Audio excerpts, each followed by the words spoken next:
Hello friends, स्वागत है एक बार फिर से आप सभी का हमारे यूट्यूब चैनल एसएस इलेक्ट्रीशियन पर। जैसा कि आप सामने देख पा रहे होंगे, एक आपके सामने ये डीसी स्विंग मोटर है। मैं आपको पहले स्विंग मोटर के बारे में बता दूं तो जो हमारा स्विंग मोटर होता है वो हमारे विंडो एसी में, स्प्लिट एसी में, नॉन इन्वर्टर स्प्लिट एसी में, इन्वर्टर टाइप स्प्लिट एसी में, डुअल इन्वर्टर स्प्लिट एसी में, सभी में हमारा स्विंग मोटर प्रयोग किया जाता है। और स्विंग मोटर का काम होता है जो हमारी फ्लैप होती है, जो हमारा ग्रिल होता है, उसको स्विंग करवाना, यानी कि दाएं बाएं या ऊपर नीचे घुमाना, जिससे हमारा जो हवा निकलती है एसी के अंदर से वो हवा कमरे में जल्दी से सर्कुलेट हो पाए। इसके लिए स्विंग मोटर लगाया जाता है। यहां पर आप देखेंगे तो स्विंग मोटर दो तरीके का होता है। एक स्विंग मोटर होता है एसी स्विंग मोटर, दूसरा होता है डीसी स्विंग मोटर। तो जो हमारा एसी स्विंग मोटर होता है उसका इस्तेमाल किया जाता है विंडो एसी में, और जो हमारा डीसी स्विंग मोटर होता है उसका इस्तेमाल स्प्लिट एसी में किया जाता है। अब यहाँ पे हम बात करेंगे आज की वीडियो में कि जो हमारा डीसी स्विंग मोटर होता है वो कितने वोल्ट से काम करता है, और जो हमारा एसी स्विंग मोटर होता है वो कितने वोल्ट से काम करता है। तो जो हमारा एसी स्विंग मोटर होता है वो 230 वोल्ट एसी सप्लाई से कार्य करता है, और जो हमारा डीसी स्विंग मोटर होता है वो डिफरेंट टाइप के वोल्टेज पर आधारित होते हैं। जैसे 5 वोल्ट वाला भी डीसी मोटर आता है, और 12 वोल्ट वाला भी डीसी मोटर आता है, और 24 वोल्ट वाला भी डीसी मोटर आता है। तो यहाँ पर फिलहाल में हमारे पास 12 वोल्ट वाला डीसी मोटर है। हम उसकी टेस्टिंग करना सिखाएंगे, और उसके अंदर क्या क्या कॉइल कैसे होता है, किस प्रकार से उसको वोल्टेज पहुंचता है, ये सारी चीजें हम आज की वीडियो में जानेंगे। तो यहाँ पर आप देख सकते हैं जो हमारा डीसी स्विंग मोटर होता है, चाहे वो 5 वोल्ट से काम करे, चाहे वो 12 वोल्ट से काम करे, चाहे वो 24 वोल्ट से काम करे, उसमें 5 वायर होते हैं। यहाँ पर आप देख पाएंगे कि इसमें भी 5 वायर आपको दिखाई दे रहे होंगे।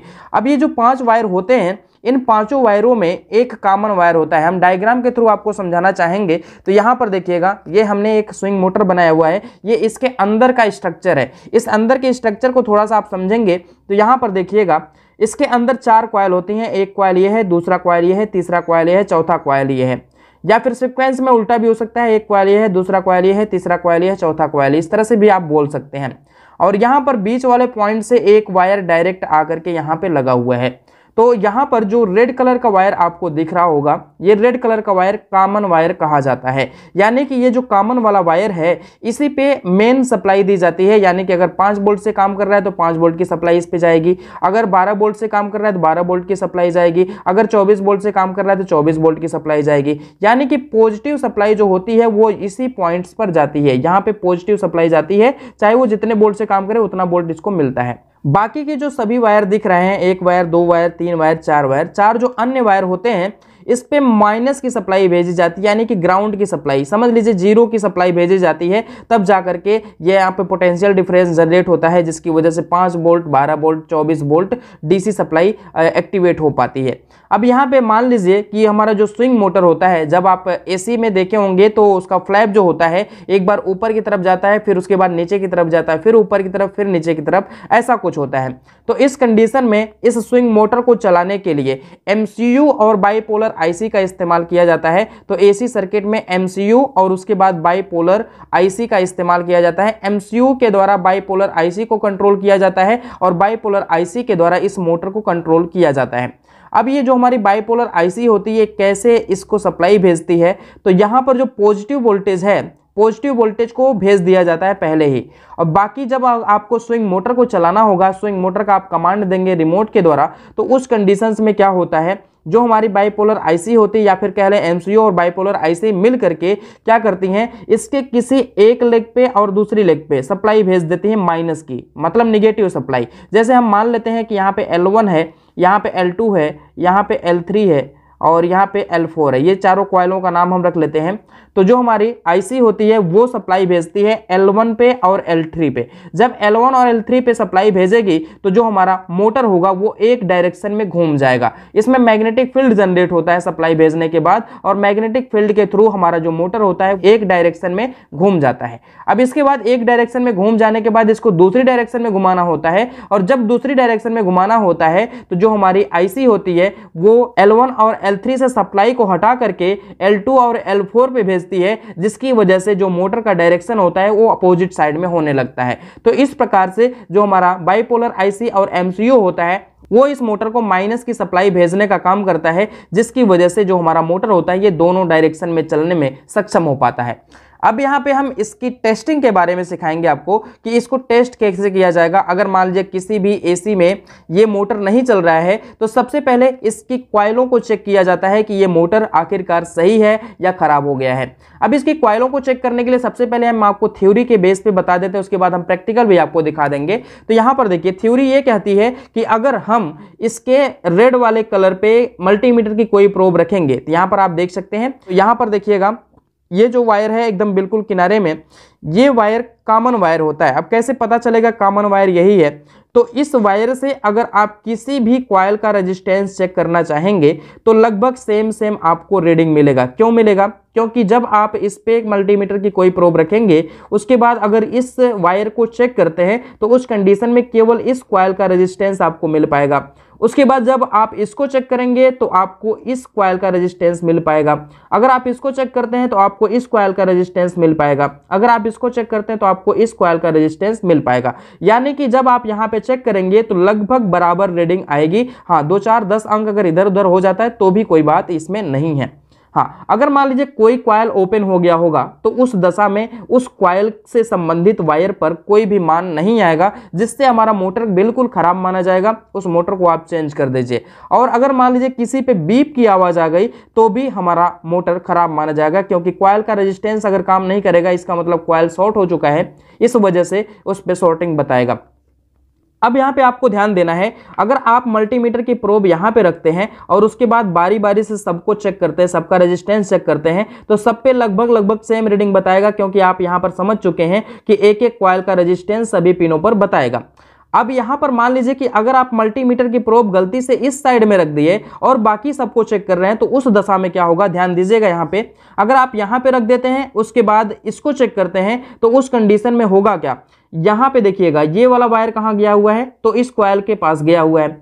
अगर आप इस पे मल्टीमीटर की दूसरी प्रोब रखते हैं तो उस कंडीशन में इस कॉइल का रेजिस्टेंस प्लस इस कॉइल का रेजिस्टेंस दोनों का जुड़ जाएगा तो मान 2 गुना बताएगा, यानी कि मान बहुत ज्यादा बताएगा। उसी प्रकार से अगर आप इसको चेक करते हैं तो इस कॉइल का और इस कॉइल का रेजिस्टेंस जुड़ेगा तो भी मान 2 गुना बताएगा। अगर आप इस पे चेक करते हैं तो इस कॉइल का रेजिस्टेंस और इस कॉइल का रेजिस्टेंस जुड़ जाएगा तो भी मान 2 गुना बताएगा। अगर आप इसको चेक करते हैं तो उस कंडीशन में क्या होगा, केवल और केवल इसी कॉइल का रेजिस्टेंस जुड़ करके हमको बता देगा। तो यानी कि अगर आप इधर से चेक करते हैं तो भी अगर इस तार पे मान कम आ रहा है तो समझ लीजिए कॉमन वाला वायर यही है, और अगर आप इधर से चेक करते हैं तो सब पे सेम मान आएगा तो समझ लीजिए कॉमन वाला वायर वही है। यानी कि जिस वायर से अन्य सभी वायरों पर लगभग समान रीडिंग आए, समझ लीजिए कॉमन वाला वायर वही है। यहाँ पर पॉजिटिव सप्लाई भेजी जाती है, इसको कॉमन वायर बोला जाता है। तो आई होप आपको यहाँ पर रेजिस्टेंस के माध्यम से समझ में आ गया होगा कि किस प्रकार से हम चेक करेंगे तो कैसा रेजिस्टेंस यहाँ पर दिखाई देगा। अब हम आपको प्रैक्टिकली करके दिखाते हैं कि स्विंग मोटर को आखिरकार मल्टीमीटर के द्वारा कैसे चेक किया जाएगा। तो यहाँ पर देखिएगा हमारे पास एक क्लैंप मीटर है, इसको हम रेजिस्टेंस की रेंज पे सेट कर लेते हैं पहले। तो रेजिस्टेंस की रेंज पे सेट कर लिया है हमने। रेजिस्टेंस की रेंज पे सेट करने के बाद ये दोनों प्रोब का इस्तेमाल करेंगे और दोनों प्रोब के द्वारा हम इसको चेक करेंगे। यहाँ पे ध्यान दीजिएगा, जो हमारा रेड कलर वाला वायर है यहाँ पर दिख रहा होगा आपको, तो इसी रेड कलर के वायर पे हम एक प्रोब रखेंगे। कोई भी प्रोब हम रख सकते हैं, चाहे रेड हो चाहे ब्लैक हो। यहाँ पर कोई भी प्रोब रख लेंगे, उसके बाद अन्य बाकी वायरों को हम बारी बारी से चेक करते हैं। देखिएगा यहाँ पे ध्यानपूर्वक आप समझिएगा। अगर हम इसको चेक करेंगे तो यहाँ पर देखिए मान कितना बताएगा। देखिए यहाँ पे मान आ रहा है 339, तो इसी के आसपास में मान सभी पे आने चाहिए। दूसरी पिन को हम चेक करते हैं, येलो वाले वायर को चेक करते हैं, तो यहाँ पे देखिएगा मान कितना आ रहा है। देखिए यहाँ पे 345 आ रहा है। हमने बोला कि 2 4 10 अंक अगर इधर उधर हो जाता है तो भी कोई बात नहीं है। अब इसके बाद हम अगले पिन को चेक करते हैं, रेड वाले को, तो यहाँ पर देखिए 340 आ रहा है। अब इसके बाद हम ब्लू वाले तार को चेक करते हैं, तो यहाँ पर देखिएगा 339 आ रहा है। यानी कि इस पिन से जो एकदम किनारे पे है बिल्कुल, यानी कि इस वायर से हमने चेक किया, सभी तारों पे लगभग समान रीडिंग आ रही है। अगर हम गलती से ये सोच रहे हैं कि हमारा ब्लू वाला तार कॉमन है तो उस दशा में क्या होगा, हम आपको गलती भी करके दिखा देते हैं। यहाँ पर देखिएगा हमने ब्लू वाले तार को कॉमन माना। अब इसके बाद बाकी को हम अगर चेक करते हैं तो क्या परिणाम हमको मिलेगा, तो यहाँ पर देखिए रीडिंग दोगुना हो जाएगी। देख सकते हैं आप 300 कुछ दिखा रहा था, अब 600 कुछ दिखा रहा है। इसका मतलब रीडिंग दोगुना हो गई। इसका मतलब 2 कॉइलों का रेजिस्टेंस इसमें जुड़ करके बता रहा है, तो इसका मतलब ये कॉमन नहीं हो सकता। बाकियों को हम चेक करते हैं, देखिए बाकियों पे भी वही मिलेगा। वही रिजल्ट आपको देखने को मिलेगा। देखिए 684 इस पे भी मिल रहा है। अगले पिन को चेक करते हैं तो यहाँ पर देखिए 680 इस पे भी मिल रहा है, लेकिन लास्ट वाले पिन को जब हम चेक करेंगे तो यहाँ पर मान कम ही बताएगा, जितना आया था पहले वही मान बताएगा, क्योंकि हम रेड वाली तार पे रख दिए प्रोब, यानी कि जिस तार को हमने कॉमन समझा था वो तार पे 350 ही या 352 ही बताएगा, यानी कि कम रीडिंग ही बताएगा। इसका मतलब ये समझा जाएगा कि जो ये वाला तार है वही कॉमन है। अब हम यहां से अगर इधर चेक करते हुए आएंगे तो लगभग 350 ओम के आसपास में रीडिंग आएगी। इसका मतलब कि ये वाला तार हमारा कॉमन है और बाकी के तार जो हैं वो ग्राउंड वाले तार हैं, या फिर हम कह सकते हैं माइनस वाले तार हैं। इस पे माइनस की सप्लाई भेजी जाएगी। तो आई होप आपको यहाँ पर स्विंग मोटर, जो हमारा डीसी स्विंग मोटर होता है, चाहे वो 5 वोल्ट से काम करे, चाहे 12 वोल्ट से काम करे, चाहे 24 वोल्ट से काम करे, उसको चेक करना समझ में आ गया होगा। ये खराब कब माना जाएगा? ये खराब देखिए 2 कंडीशंस में हो सकता है। जब इस पॉइंट से किसी भी वायर पर मान नहीं आया या फिर बीप की आवाज आ गई, 0 रीडिंग बता दिया, तो उस कंडीशन में जो हमारा मोटर की वाइंडिंग होगी वो खराब मानी जाएगी।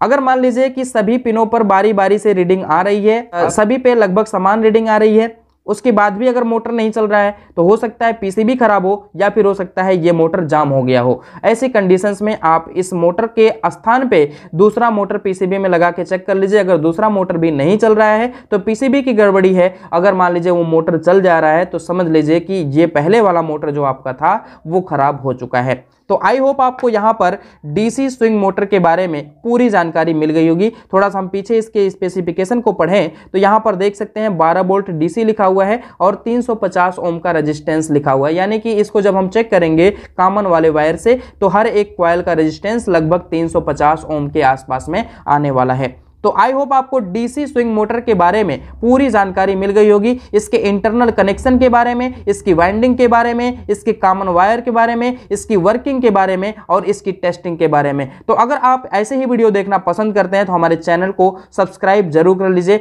वीडियो अगर अच्छी है तो वीडियो को लाइक जरूर कर लीजिए। मिलते हैं हम नेक्स्ट वीडियो के साथ, तब तक के लिए धन्यवाद। जय हिंद।